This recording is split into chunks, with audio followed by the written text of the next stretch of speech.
Bismillahirrahmanirrahim. Assalamualaikum warahmatullahi wabarakatuh. Kami dari kelompok 12 3E PGSD UPI Kampus Tasikmalaya akan presentasi materi yang berjudul modifikasi perilaku. Anggota dari kelompok 12 Suci Wahyuningsi, Lulu Febriani, dan Utami Dewi Ramasari. Presentasi pertama akan disampaikan oleh Suci Wahyuningsi. Kepada Suci Wahyuningsi disilahkan. Terima kasih kepada moderator yaitu Lulu Febriani. Saya Suci Weningsi akan menjelaskan tentang pengertian modifikasi perilaku. Modifikasi perilaku adalah usaha untuk mengubah perilaku dan emosi manusia dengan cara yang menguntungkan berdasarkan teori modern proses belajar. Modifikasi perilaku adalah sebuah penerapan prinsip-prinsip belajar yang telah teruji secara eksperimental untuk mengubah perilaku yang tidak adaptif. Modifikasi perilaku menunjukkan kepada teknik mengubah perilaku, seperti mengubah perilaku dan reaksi seseorang terhadap suatu stimulus melalui penguatan perilaku adaptif atau penghilangan perilaku maladaptif melalui hukuman. Eksperimen psikologi klinis menggunakan istilah modifikasi perilaku untuk merujuk pada teknik psikoterapi khususnya untuk meningkatkan perilaku adaptif dan menghilangkan yang maladaptif. Dua istilah lain yang berhubungan adalah terapi perilaku dan analisis perilaku.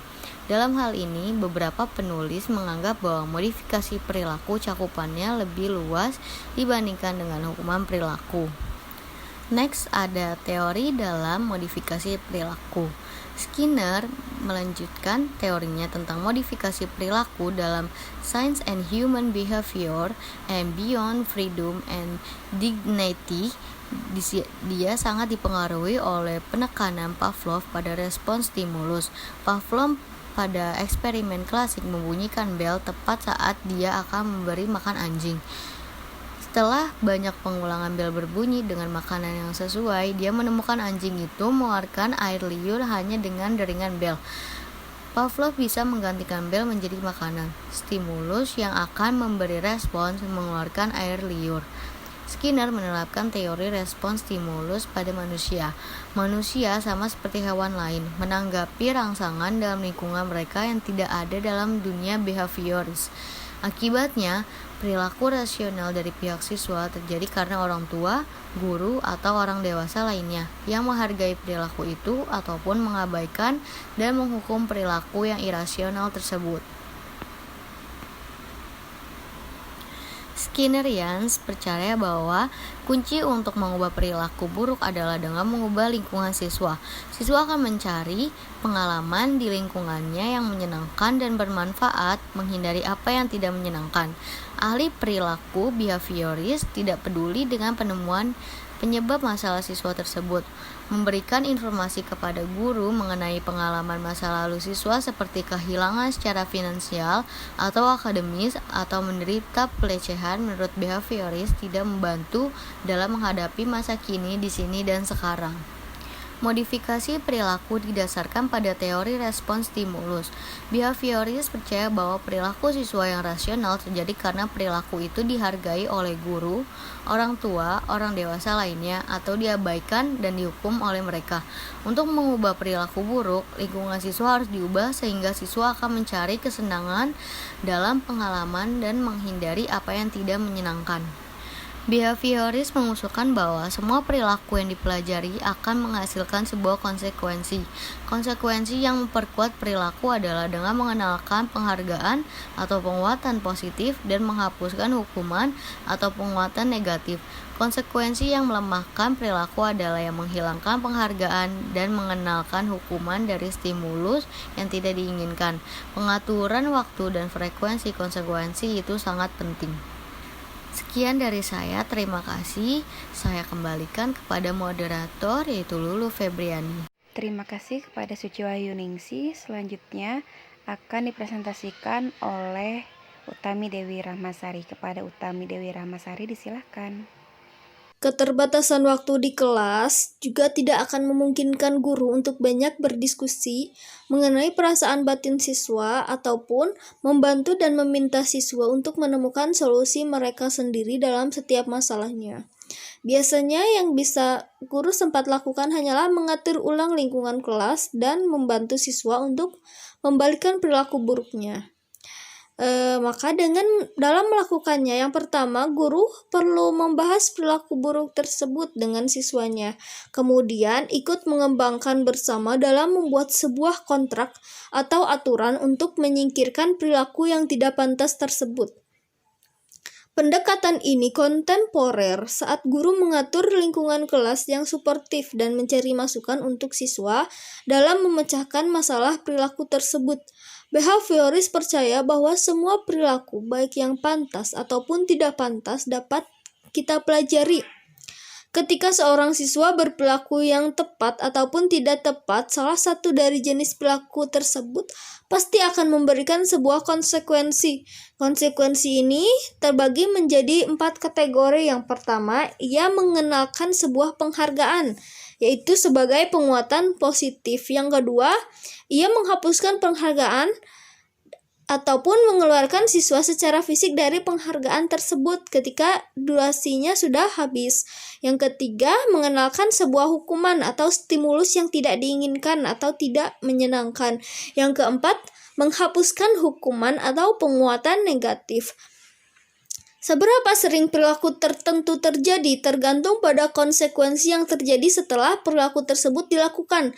Menghargai suatu perilaku yang baik dan menghilangkan penguatan negatif, seperti pada poin 1 dan 4 tadi, cenderung menguatkan perilaku karenanya dan frekuensinya.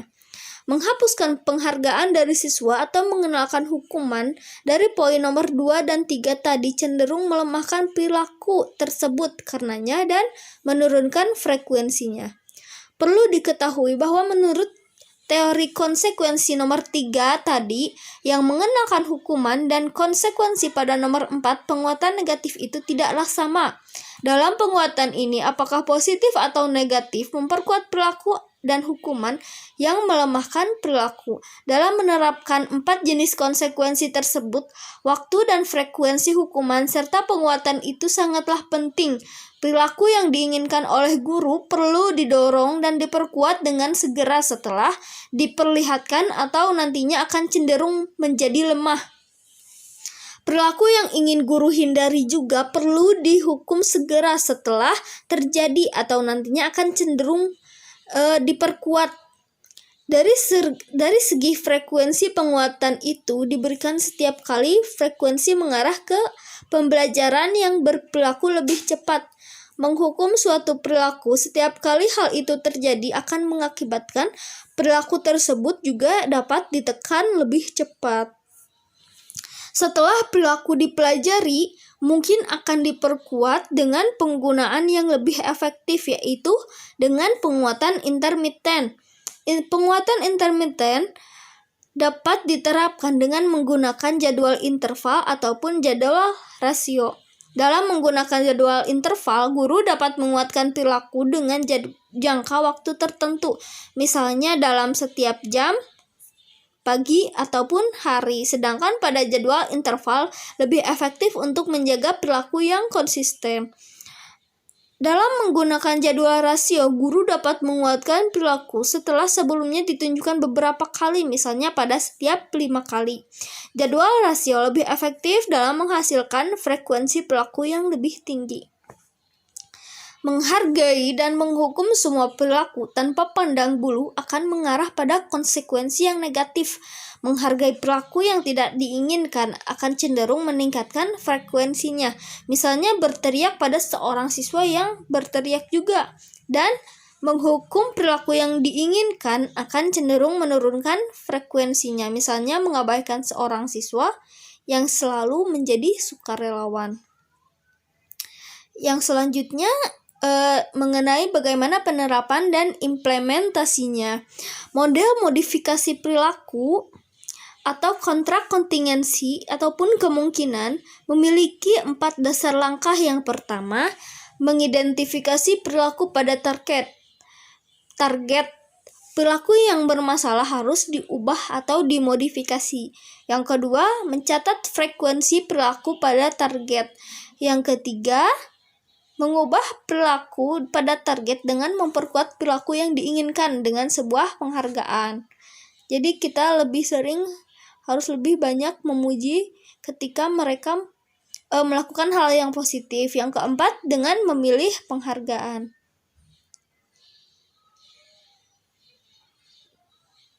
Terima kasih kepada Utami. Selanjutnya akan dipresentasikan oleh saya, Lulu Febriani.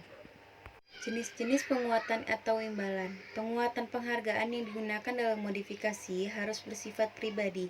Penghargaan pada salah satu siswa mungkin tidak akan dihargai oleh yang lain. Maka penghargaan yang dipilih harus kepada orang yang memiliki potensi terbesar dalam meningkatkan frekuensi perilaku yang ingin diperkuat. Secara umum ada dua jenis penguatan bawaan atau penguatan primer dan penguatan yang dipelajari atau penguatan tradisional. Penguatan primer atau bawaan adalah kebutuhan dasar miliki kita seperti air, makanan, dan papan. Penguatan yang kondisional dipelajari adalah A.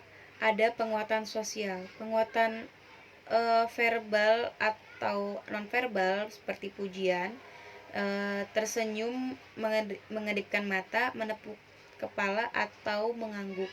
Yang kedua, ada penguatan hak istimewa, seperti menjadi seorang monitor menggunakan komputer, pengecualian dari tes menggunakan game atau simulasi.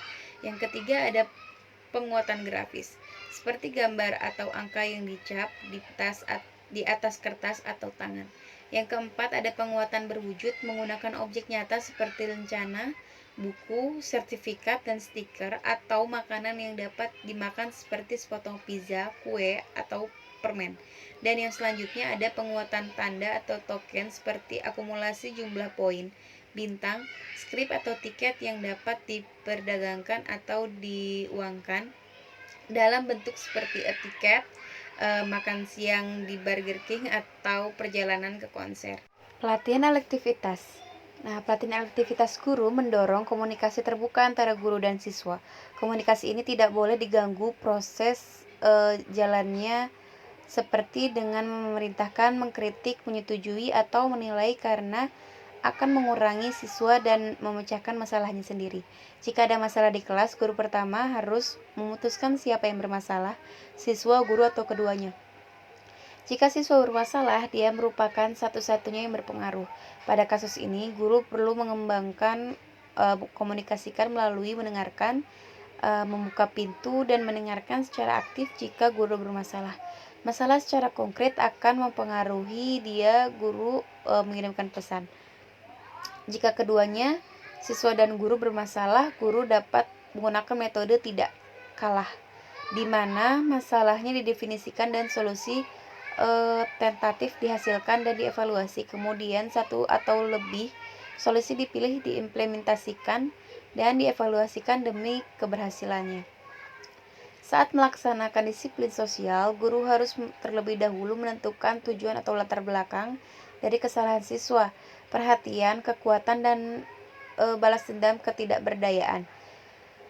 Penetapan ini didapatkan dengan menanyakan 4 pertanyaan internal mengenai bagaimana perilaku siswa yang menginginkan tujuan yang salah satu tujuannya membuat guru merasa kesal, terintimidasi, terluka, atau tidak mampu. Guru kemudian mengidentifikasi tujuan yang salah satu ini dengan menunjukkan pertanyaan eksternal, sementara sekaligus mencari reaksi refleks dari siswa dalam menanggapi. Sesekali tujuan yang salah telah dikonfirmasi. Guru memberikan konsekuensi alam atau logis terkait dengan perilaku buruk apapun yang relevan dengan tujuannya. Selagi reality terapi meminta siswa bertanggung jawab atas tanggung jawab perilaku mereka sendiri dengan menerima konsekuensi dari perilaku itu dan menjadikan diri mereka sendiri lebih bertanggung jawab terhadap orang lain. Untuk memeliharanya, ini merupakan tanggung jawab guru dalam menciptakan hubungan yang hangat dan penuh perhatian dengan siswa yang mengetahui hubungan antara perilaku buruk dan akibatnya. Sekian presentasi dari kelompok kami, kurang lebihnya mohon maaf. Maaf jika ada kesalahan kata atau ungkapan yang kurang berkenan. Wassalamualaikum warahmatullahi wabarakatuh.